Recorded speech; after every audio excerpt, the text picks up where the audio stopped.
Ahmad punya anak Ubaid, ini putus. Tidak ada di dalam kitab-kitab nasab. Itu namanya kajian ilmiah, karena berbasis kitab-kitab nasab. Kecurigaan saya itu karena di sini disebutkan keluarga besar Ba'alawi itu ada. Ini kelompok dari orang-orang yang disebut sebagai fuqaha dari kalangan Bani Alawi ini kan pasti ada tokoh kuncinya. Kuncinya atas itu. Ya. Siapa itu? Apakah itu Ubaidillah atau Abdullah? Dr. Sugeng mengatakan berdasarkan kajian ilmu DNA, Ubaidillah yang dimitoskan sebagai nenek moyangnya Habib Ba'alawi Yaman. Itu ternyata menurut kajian ilmu DNA, Dr. Sugeng, itu tokoh fiktif ya, artinya tidak ada orang yang bernama Ubaidillah itu ya. Gimana itu penjelasannya? Begini, kalau dilihat dari data Ba'alawi itu kan keturunan Ba'alawi itu ada yang haplogrupnya G, ada J, ada R dan ada E, sehingga saya 4 itu. Mungkin ada yang lebih dikit lah. Tapi kan tidak mungkin satu tokoh itu sampai punya 4 haplogrup, major haplogrup. Harus dipilih salah satu. Pilihannya kalau pilih salah satu, yang lain itu mungkin menantu. Jadi dalam pohon silsilah Ba'alawi itu ada banyak kakek yang haplogrupnya beda. Atau kalau nggak mau teori itu, ya Ubaidillah fiktif. Karena nggak mungkin satu orang itu sampai 2 atau 3 haplogrup itu nggak mungkin. Penurunan generasi berikutnya kok ganti-ganti haplogrup. Iya, kalau kakeknya J ya keturunannya J, kalau kakeknya E ya keturunannya E, udah aturannya begitu. Keputusan Tuhan itu begitu. Jadi gini ya, keturunannya Ubaidillah itu ternyata beberapa itu berhaplogrip yang berbeda-beda gitu ya. Ya, jadi kalau dalam teori genetika populasi namanya ngalami admixture. Jadi sekian generasi mungkin ada mantu dianggap anak kayak gitu. Jadi kalau Ubaidillah itu benar ada, berarti yang berbeda haplogrup itu mungkin mantu-mantunya dari generasi keberapa. Tapi yang jelas kalau Ubaidillah itu tidak mungkin dalam DNA-nya, dalam selnya itu sampai beberapa haplogrup dikumpulkan jadi satu itu nggak mungkin. Dia harus milih salah satu. Jadi tinggal dipilih aja Ba'alawi kakeknya ini ikut haplogrup mana gitu loh. Yang sisanya itu dianggap mantu gitu. Tapi kalau nggak mau sepakat itu, ya udah Ubaidillah itu fiktif.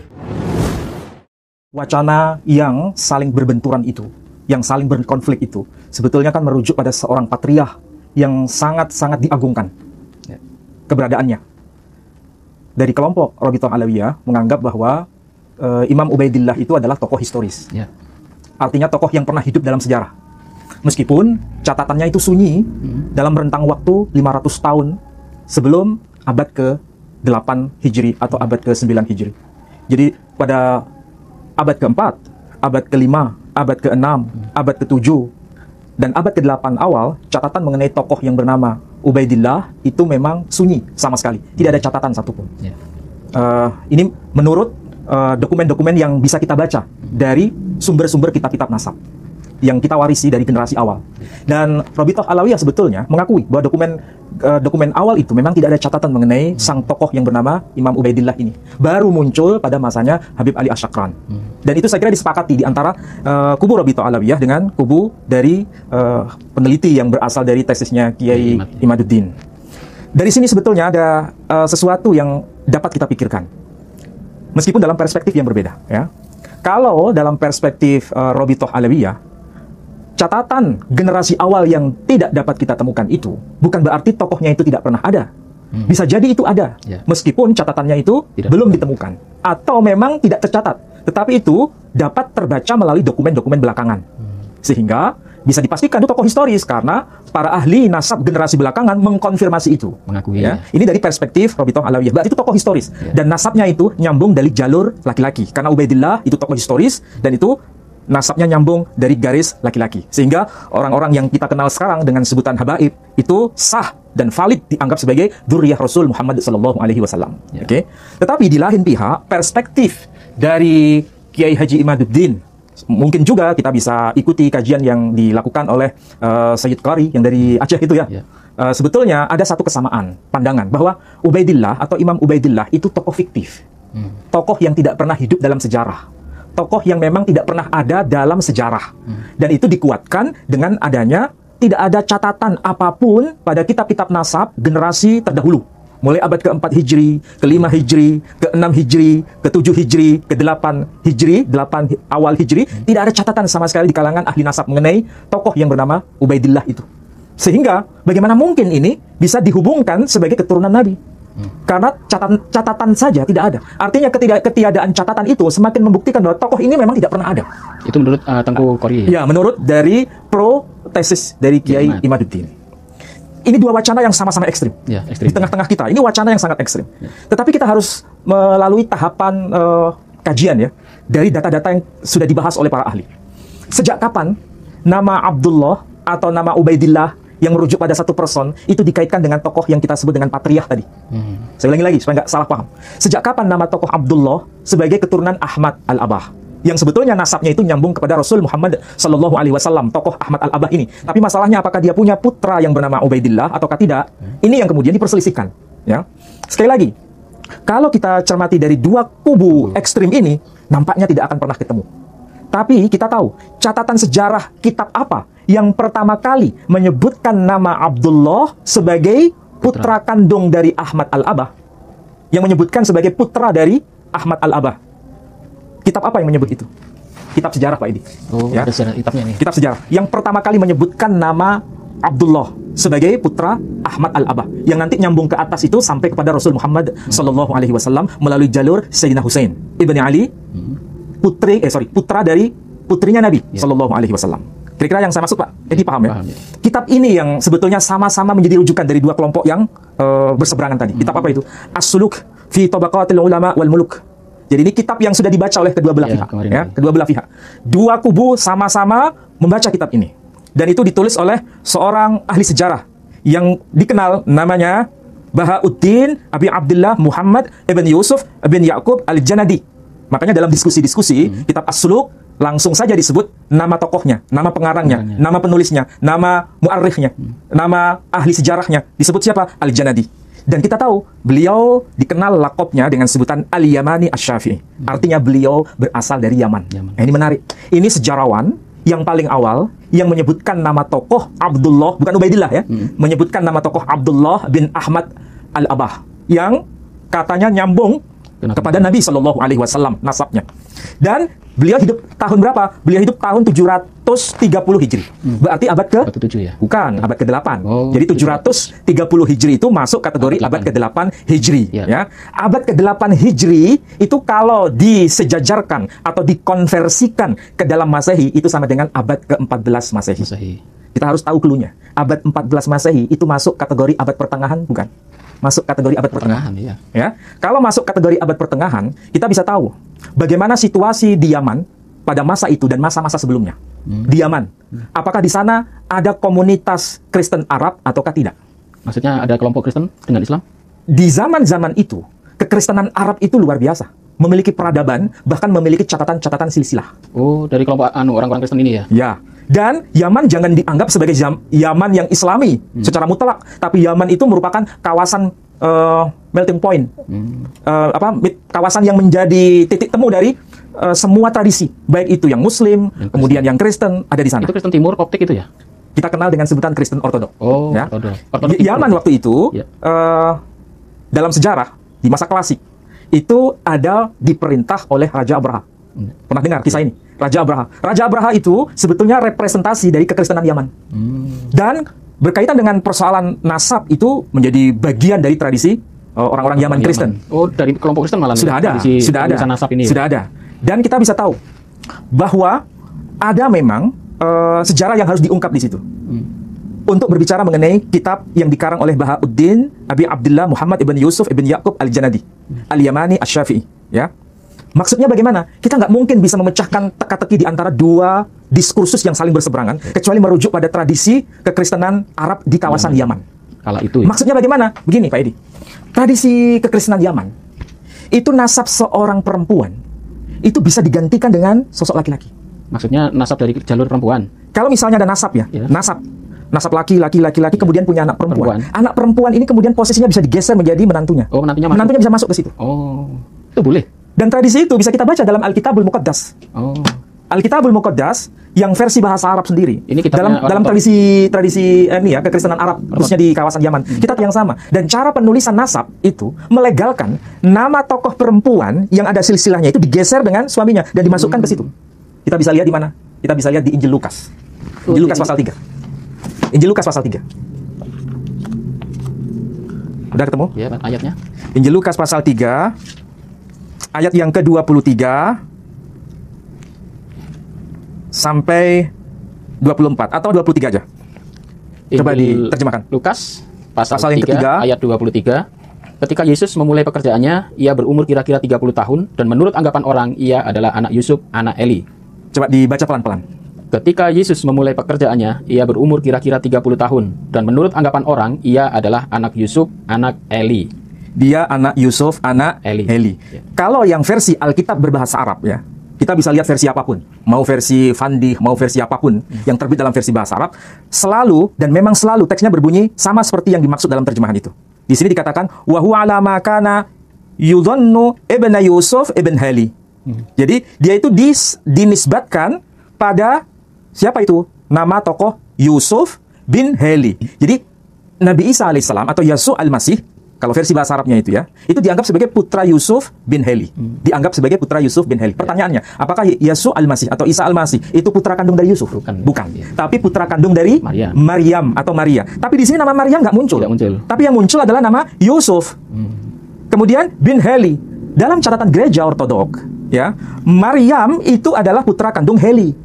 Jadi Maryam itu putra kandung Heli. Tetapi dalam silsilah di sini nama Maryam dihilangkan, diganti dengan Yusuf sebagai suaminya Maryam.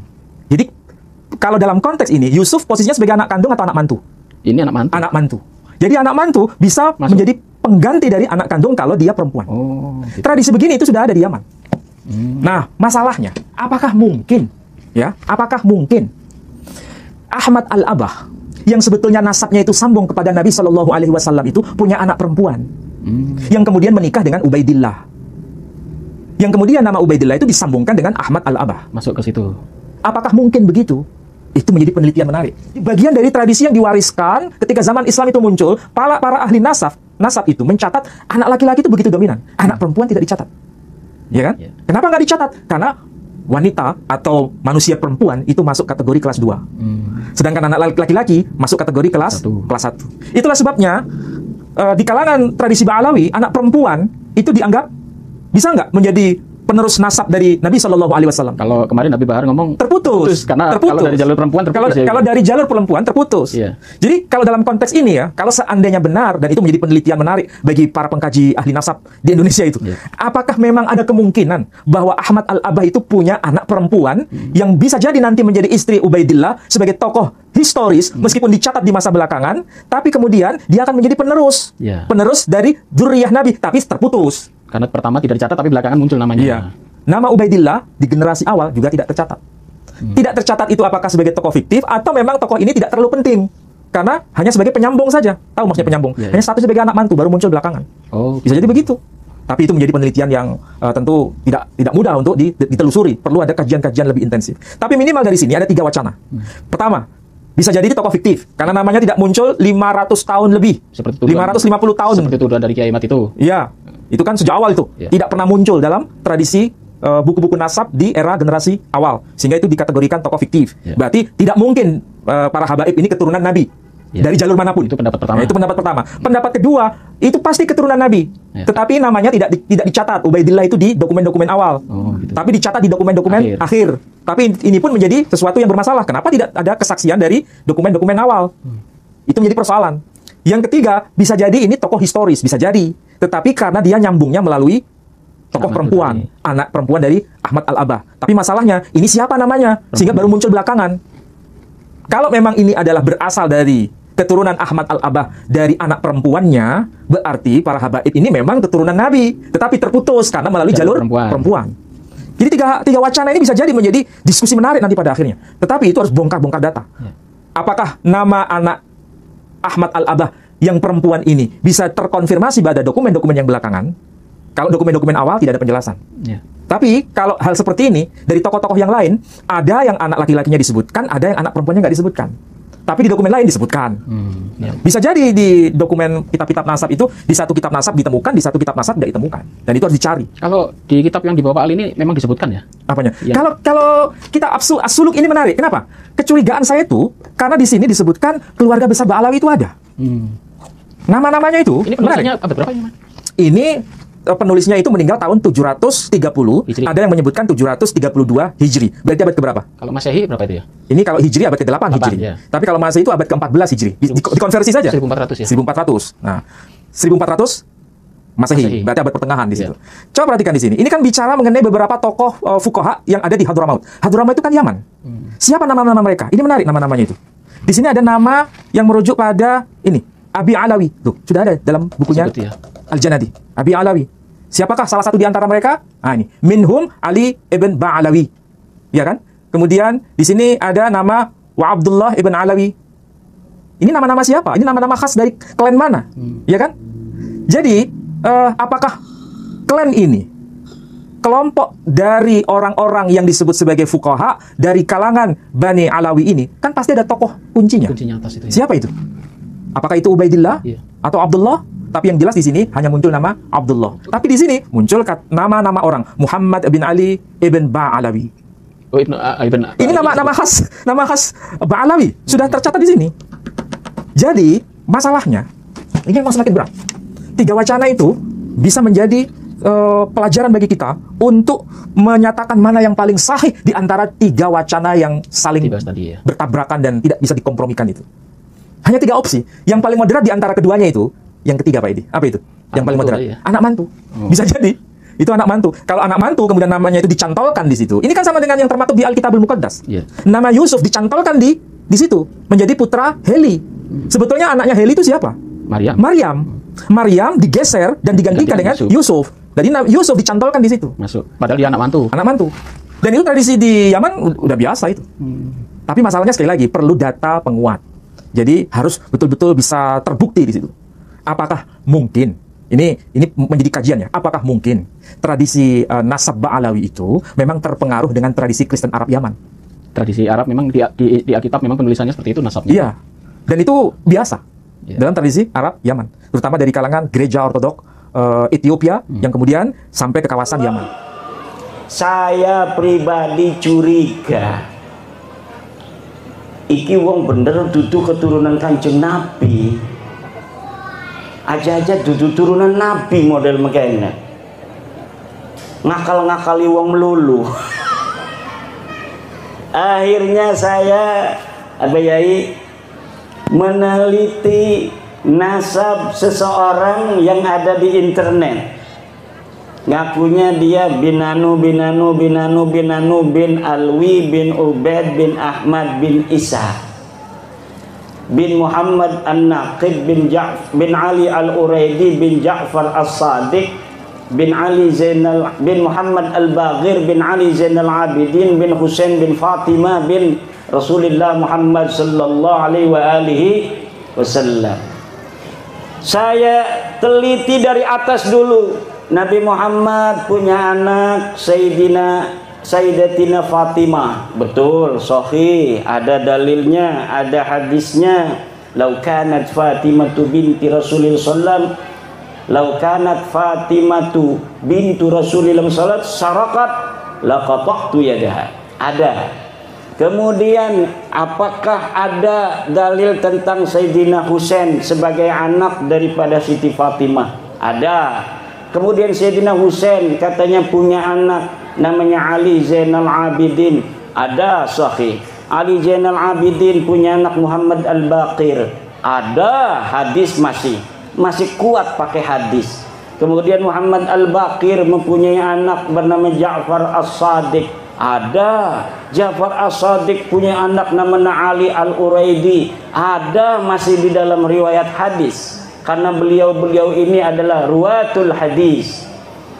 Ali Al-Uraidi punya anak Muhammad An-Naqib. Ada. Muhammad An-Naqib punya anak namanya Isa. Ini sudah membutuhkan kitab nasab. Saya cari kitab nasab, ada. Sahih ini Ali Al-Uraidi mempunyai anak bernama Muhammad An-Naqib. Muhammad An-Naqib benarkah mempunyai anak namanya Isa? Saya cari kitabnya, ada. Isa punya anak namanya Ahmad. Saya cari kitabnya, ada. Yang sezaman. Ahmad punya anak Ubaid, ini putus. tidak ada di dalam kitab-kitab nasab. Isa punya anak Ahmad ada dicatat di kitab-kitab nasab, Sirri Silsilatil Alawiyah, dicatat di dalam kitab-kitab sejarah. Kemudian ketika Ahmad, apakah benar dia mempunyai anak bernama Ubaid, tidak terkonfirmasi di dalam kitab-kitab. Ahmad bin Isa itu wafatnya 345 Hijriah. Ubaid itu wafatnya 383 Hijriah. Anaknya katanya Alwi wafatnya 400 Hijriah, berarti sudah abad kelima. Kita cari di abad-abad kelima, leluhur orang-orang di Indonesia yang ngaku turunan Nabi ini, dari marga Al-Attas, As-Segaf, bin Syihab, bin Yahya, ternyata semuanya putus, tidak tersambung secara ilmu nasab kepada baginda besar Nabi Muhammad sallallahu alaihi wasallam. Itu namanya kajian ilmiah karena berbasis kitab-kitab nasab. Kemudian benarkah orang-orang ini ada? Saya menggunakan teori ilmu sejarah. Dalam teori ilmu sejarah, pertama kita heuristik, mengumpulkan sumber-sumber sejarah. Setelah heuristik, kemudian kita lakukan, kita kritisisasi sumber. Kitab-kitabnya ada, ini kitab apa namanya itu Al-Iqlil, ini kitab Musallam Al-Haji, ini kitabnya Al-Hamadani, ini kitabnya Ibnu Khaldun yang ada di sekitar abad-abad itu. Ini kitabnya apa Ibnu Samurah yang abad kelima. Ini kitabnya Janadi Al-Janadi di abad ke awal abad ke-8. Dari kitab-kitab sejarah yang ada di Yaman tidak ditemukan nama orang-orang yang disebutkan dalam silsilah para Ba'alwi itu, ya. Hada yadullu bi anna hadhil asma ghairu mawjudatin fi zamanihim. Orang-orang yang diaku sebagai keturunan leluhur mereka itu nyata tidak ada pada zamannya. Kenapa bisa sampai tidak ada?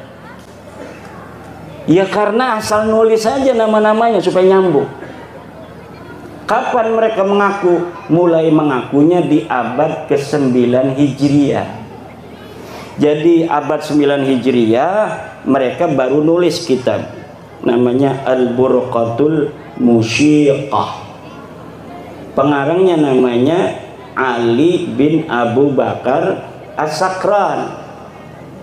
Di situ dia mengurutkan nama dia, Ali bin Abu Bakar bin Abdurrahman bin Maula Dawilah bin Ali Sahibud Darak bin Ali Al-Ghayyur bin Muhammad bin Ali bin Muhammad Sahib Birbat bin Ali Qali Qasam bin Alwi bin Muhammad bin Alwi bin Ubaid bin Ahmad bin Isa.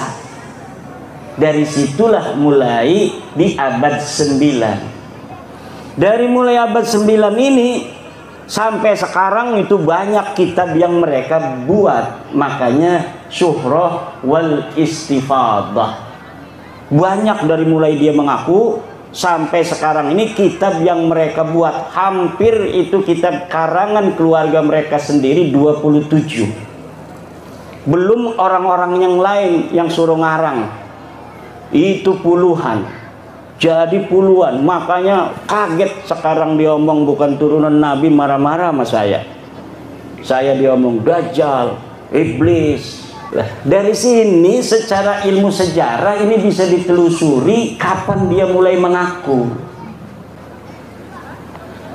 Dan nama-nama yang ada mulai mengaku itu sampai abad ke-4 itu nggak ada orangnya. Katanya mujtahid mutlak tuh. Ubaidnya, Ubaid itu sama dengan Imam Syafi'i, mujtahid mutlak. Lah mujtahid mutlak kayak Imam Syafi'i mah kayak kitab-kitab kayak Sufyan As-Tsauri, minimal ada hikayat di dalam kitab-kitab Imam Syafi'i tentang Sufyan As-Tsauri. Sufyan ibnu Uyainah, tentang Ibnu Huzaimah, tentang Daud Ad-Dohiri, kan ada, walaupun madhabnya tidak tersebar hari ini. Tapi Ubaid bin Ahmad bin Ishaq melaka. Kenapa laka? Ya laka wonge ki laka, uli gawe-gawe doang. Dua anak ngapune alwi maning mujtahid mutlak, maning wis oras sing paling tinggi ku ulama ku mujtahid mutlak. Wali sing paling tinggi Qutbul Aqtab, iku kabeh dijukut nang dheweke kabeh. Coba lamun orang mujtahid mutlak engko nek keturunan leluhureku disebut Qutbul Aqtab, wali kutubnya seluruh para wali-wali kutub. Luar biasa.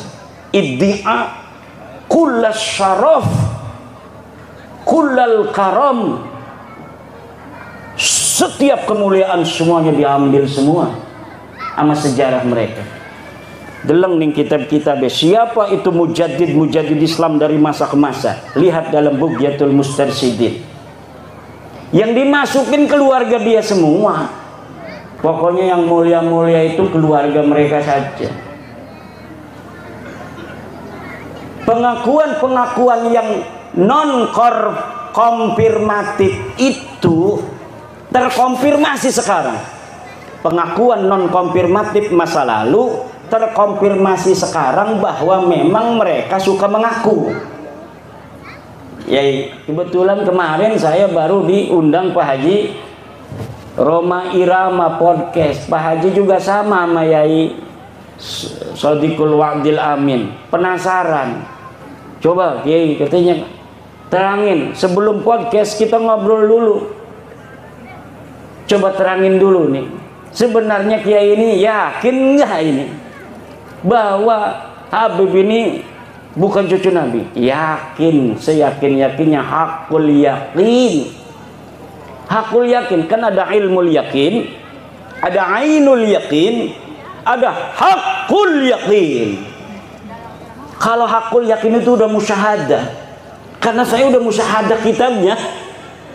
Kalau ilmu yakin, saya dikasih tahu kayak sekarang nih, bapak-bapak yang balas baca bahwa Habib bukan cucu Nabi, yakin yang ngomong Kiai Iman, pengasuh pondok pesantren, anggota LBM PBNU, wakil katib PWNU Banten, ketua komisi fatwa MUI Provinsi Banten. Wis lah yakin ya. Iku arane ilmul yakin. Durung pernah ketundak karo kita memang. Bikin YouTube doang. Kurang barokah ya ngedeleng YouTube doang mah. Lamun wis ngundang mekenen ki arane ainul yakin. Sudah melihat langsung datnya saya. Ternyata katanya daripada YouTube-nya Kiai Imad itu gantengan langsungnya. Masya Allah. Kalaulah dia ini masih bujangan, Bo, aja ngomong-ngomong kalaulah masih bujangan. Kalau masih bujangan tidak ada syarat nikah di dalam kitab-kitab Fathul Mu'in yang mengatakan seorang laki-laki harus bujangan menikah. Tidak ada. Asal dia laki-laki boleh. Setuju Kiai Parman? Setuju laki-laki? Ibu-ibu setuju? Orang manjing neraka kok enggak. Ada yang ketiga, ilmu yakin, ainul yakin, hakul yakin. Hakul yakin itu karena memang sudah tahu algoritmanya, meneliti seluruh kitab yang berkaitan dengan nasab ini. Jadi lamun arep digoyang-goyang ora bisa. Digoyang-goyang orang bisa. Senajan misalkan, makanya saya ngomong wa in aftal muftun, walaupun orang-orang berfatwa karena suatu hal mensahihkan nasab alawi, saya tidak terima. Kecuali sayanya musyahadah dalil dianya. Si kima dalilnya bohong-bohongan kabeh. Mau anak sing marah-marah. Wong Tanggul kan. Katanya Imad Dajjal ini ada kitabnya, kitab abad keempat, sudah sahih di sini disebutkan bahwa Ubaid anaknya Ahmad. Ini kitab namanya Abnaul Imam. Wah, ini kitab Abnaul Imam sudah saya bahas hampir 2 tahun yang lalu ketika pertama kali saya mengeluarkan tesis saya. Seorang kiai dari Pelamunan, Banten datang ke rumah saya, manggilnya Abah sama saya, kiai dari Pelamunan, sekarang ketua PCNU Kabupaten Serang sekarang, namanya Gus Robi. Abah, ini ada kitabnya ini, karena dia mondoknya di Yaman.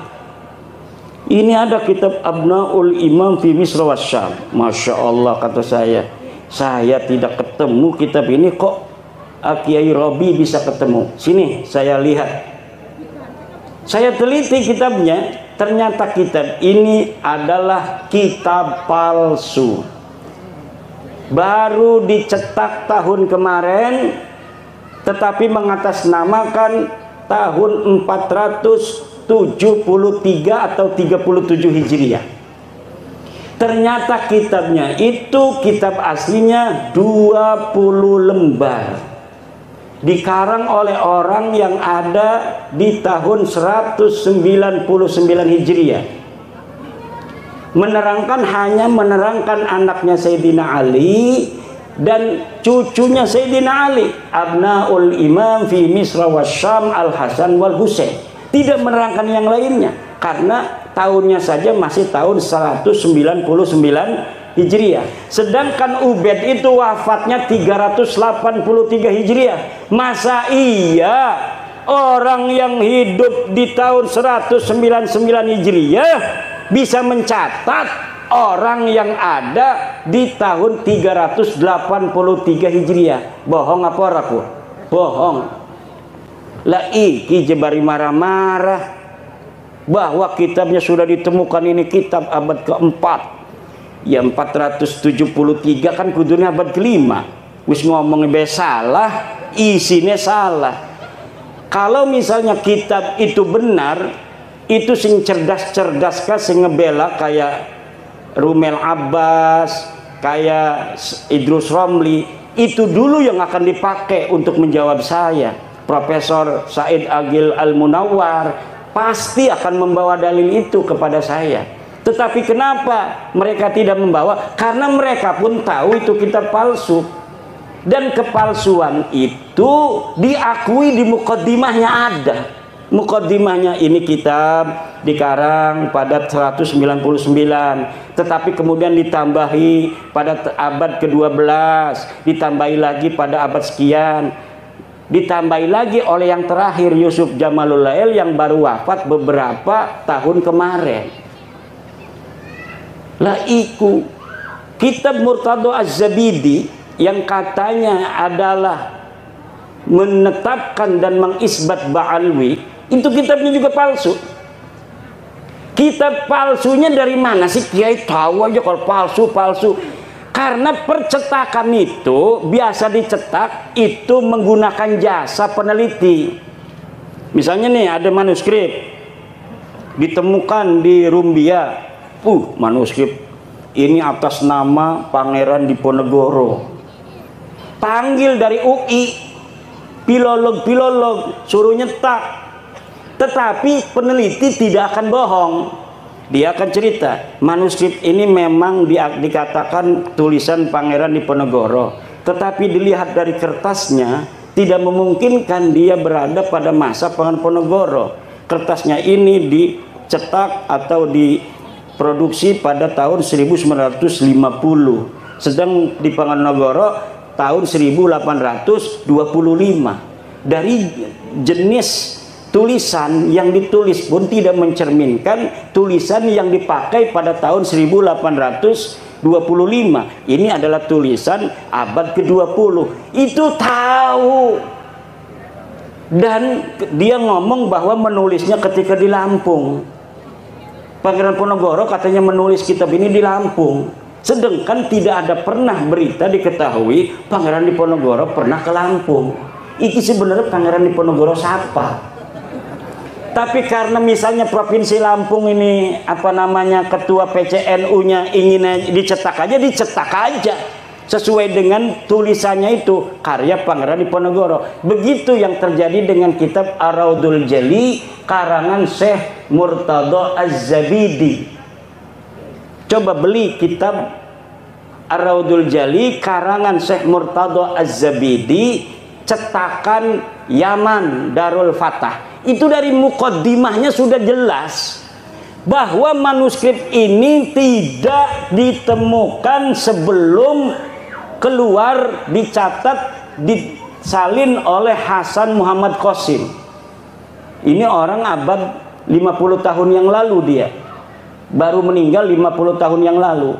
Katanya dia menyalin dari tulisan seorang yang bernama Abdul Mu'ti Al-Wafai yang berada di Khazanah Al-Wafaiyah Mesir.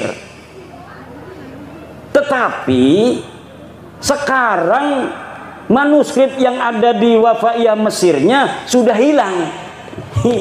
Premen dia bisa nyatet, barang tas dicatat bisa hilang iku. Kenapa begitu? Itu bukti bahwa sebenarnya manuskrip itu tidak ada sama sekali. Karena beberapa klaim mereka punya manuskrip di dalam sebuah kitab yang namanya Uqudul Almas karya Alwi bin Thahir, setelah saya konfirmasi di kitabnya bohong. Misal bahwa Imam Ahmad bin Isa berhijrah dari Basrah ke Yaman, disebutkan oleh Imam Al-Ubaidili di dalam kitabnya. Saya buka kitabnya Imam Al-Ubaidili, tidak ada keterangan itu. Kemudian bahwa Ahmad bin Isa bergelarnya tidak pernah ada Al-Abah dan An-Nafat. Gelarnya menurut dia hanya Al-Muhajir. Ternyata tidak seperti itu.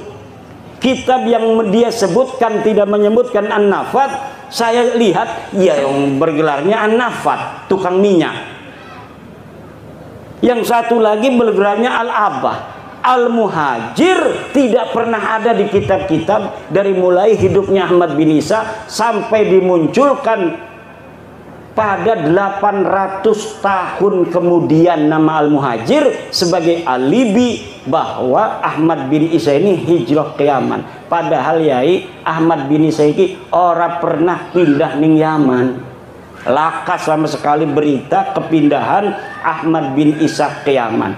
Dia terkonfirmasi kitab abad kelima Al-Ghaibah karangan At-Tusi adanya di kota Madinah Al-Munawwarah. Dicari kapan wafatnya, tidak ada berita kapan wafatnya. Dicari di mana dia ini dikebumikan, tidak ada. Kenapa sampai dia tidak dicatat? Mungkin dia mati muda, tidak terlalu banyak peran dalam kehidupan. Kalau orang yang banyak peran, ketua PCNU, ya kadang-kadang anak sing nulis di media online. Ketua PCNU menghadiri acara pelantikan PWI Kabupaten Lampung Tengah. Berarti dia historis pernah ada di media online. Coba nama yang hadir. Coba lihat di Google. Ketik nama Kiai Haji Suparman Abdul Karim. Langsung merebet anak. Dia historis. Banyak yang memberitakan. Tapi kalau bapak-bapak kita yang tidak pernah ikut gabung-gabung di organisasi, dikir bening jero goa, gelati arane Samsuri, lakan ning Google le. Wong dek wong tasawuf tidak pernah ada interaksi dengan masyarakat luas. Begitu pula lah keberadaan seseorang yang dikatakan dengan kesejarahan yang begitu luar biasa, pasti ada saja orang-orang sekitar dia yang menginformasikan tentang aktivitasnya waktu dia hidup. Tetapi nama-nama Ba'alwi ini sama sekali tidak ada. Faqih Muqaddam jere bisa mi'raj 70 balen sebengi. Dia ada di abad ke-6. Banyak kitab abad ke-6 di Hadramaut, di Yaman yang memberitakan tentang ulama-ulama Hadramaut. Satu pun tidak ada yang memberitakan orang ulama di Tarim namanya faqih muqaddam. Laka pemaning karo keramat-keramatem. Makanya Abdul Qadir Jailani pun kalah pangkatnya oleh faqih al-muqaddam. Kenapa namanya al-muqaddam? Karena dia orang yang paling tinggi derajatnya. Ternyata ketika dicari di dalam sejarah masa lalu tidak ada. Sejarah itu yang perlu dokumen, bapak-bapak. Nggak usah marah-marah, wis dokumen deh. Dokumennya mana? Kalau tidak sejaman, yang primer, yang sekunder, yang kira-kira dia bisa mendeteksi orang yang ada pada abad sebelumnya. Kalau misalnya tidak ditemukan pada abad-abad yang mendekati, maka yang ditemukan yang paling dekat, senajan 100 tahun, ini yang akan dipakai. Nanti apabila ditemukan yang lebih tua, maka yang muda, yang bertentangan yang dengan yang lebih muda ini harus namanya tesisnya ini sudah ada antitesis, sudah tidak bisa dipakai lagi. Bengen surah istifadah Habibiki kabeh bin Syihab bin Smith bin Yahya As-Sagab turunan Nabi, tapi siki anatesis abade abad tua 4, 5, 6, 7, 8, 9 bahwa deket duduk putune Kanjeng Nabi, ya kudu nerima tes DNA ini melenceng. Turunan Nabi kudune J1 deke mah tes DNA ini hasilnya G haplogrupik. Turunan Nabi Muhammad, turunan Nabi Ibrahim J1 haplogrupnya. Mereka 180 orang yang sudah tes DNA kebanyakan G. Ini menunjukkan bahwa mereka bukan sebagai turunan Nabi, tapi juga bukan orang Arab. Kenapa sih kepunteng-punteng Kiai Imad kok ngomong ikut terus? Karena penting buat warga NU yang percaya kepada penghormatan kepada keluarga Nabi hanya warga NU. Lamun putu Nabi asli mah dimai duit gemumbu dibalikaken maning. Putu Nabi asli kependak putu Nabi asli misalkan bapak-bapak kok. Bapak menghormati dekene lebih menghormati nanane. Itu ciri-ciri keturunan Nabi asli. Kalau kita menghormati dia, lebih menghormati kita. Kalau kita ngasih duit, dia lebih ngasih duit pada kita. Karena nggak mau kalah keturunan Nabi pada kebaikan. Kalau orang tawadu, maka kita akan kalau kita tawadu, dia akan lebih tawadu. Itu ciri keturunan Nabi asli. Lebih baik dia yang menanggung derita daripada rakyat yang menanggung derita. Itu ciri keturunan Nabi asli. Bukan yang mengorbankan orang lain untuk kepentingan dia. Bukan. Ciri Nabi asli itu keturunannya adalah keturunan Nabi asli. Dia rela menderita. Yang penting umat Islam ini bahagia. Bukan sebaliknya, nyuruh orang-orang berantem demi kepentingan dia, sementara dianya aman-aman saja. Nyuruh orang-orang Indonesia berantem, dianya enak-enakan tidur. Orang-orang yang bodoh dari orang-orang yang bisa dipengaruhinya suruh gulet sama orang-orang yang menentang kepentingan dia. Ini adalah yadullu ala annahum laisu min dzurriyyati Rasulillah Muhammad sallallahu alaihi wa alihi wasallam bil marrah. Sama sekali bukan.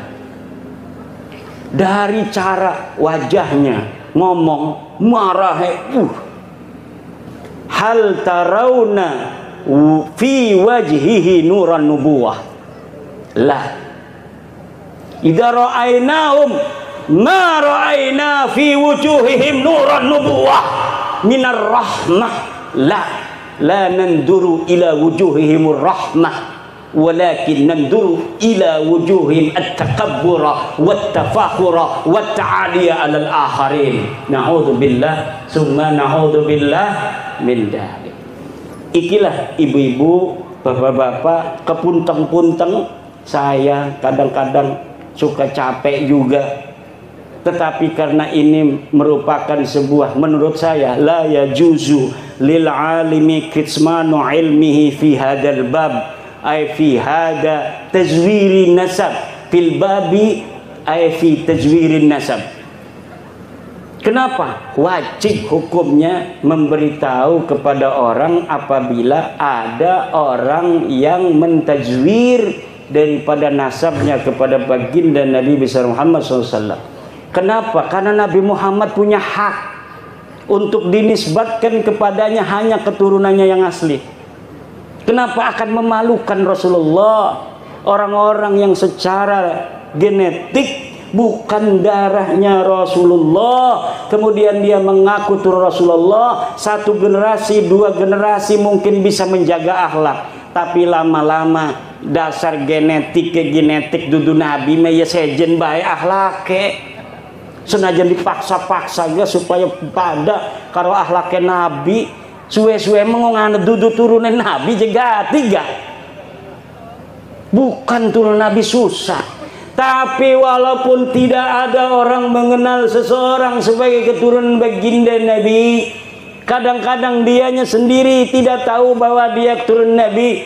Akhlaknya, hatinya, cintanya kepada umat tidak bisa disembunyikan dari ruhani, dari sukma, dari jiwanya. Kenapa? Di dalam dirinya mengalir nutfah nubuwah, kata ketum PBNU. Ada nutfah nubuwah walaupun dia tidak tahu. Ada nutfah nubuwah walaupun dia tidak tahu silsilah. Dan bangsa Indonesia ini diyakini oleh Ketua Umum PBNU, kebanyakan dari bangsa Indonesia yang muslim ini mempunyai nutfah nubuwah kepada Nabi besar Muhammad sallallahu alaihi wa alihi wasallam. Berharap orang lelah dan melupakan, ini yang akan terjadi, termasuk masalah nasab ini. Wis nyata secara sejarah gagal, ilmu nasab gagal, tes DNA gagal, tapi dia masih punya muhibbin. Tetepnya muhibbin yang cuma percaya ning deke bae, ning kita medajal ngakun. Ya cuma dalam dakwah itu kita harus sesuai ajaran kiai-kiai kita. Isbir ala ma yaqulun, Allahumma gfir lahum fa innahum la ya'lamun. Tidak arogan. Mungkin demikianlah, sudah malam sekali nih ya. Wallahu huwal muwaffiqu ila aqwami thariqin. Wassalamualaikum warahmatullahi wabarakatuh.